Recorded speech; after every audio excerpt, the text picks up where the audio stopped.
வெண்பருத்தி நூலெடுத்து வாய் வெடிச்ச பூவெடுத்து நான் அணிஞ்சிட தொடுத்து வச்ச நடினமான மாலை இது.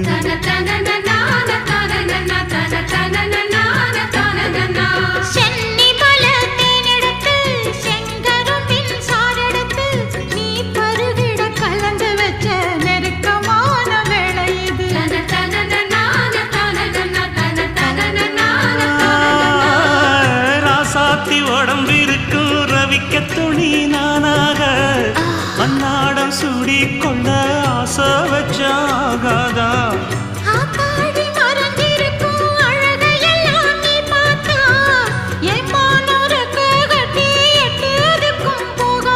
அடிச்சீனி சக்கரையே எட்டி நீயும் நிக்கிறியே நான் ஏங்கி ஏங்கி பார்க்கிறப்போ ராங்கி பண்ணுறியே.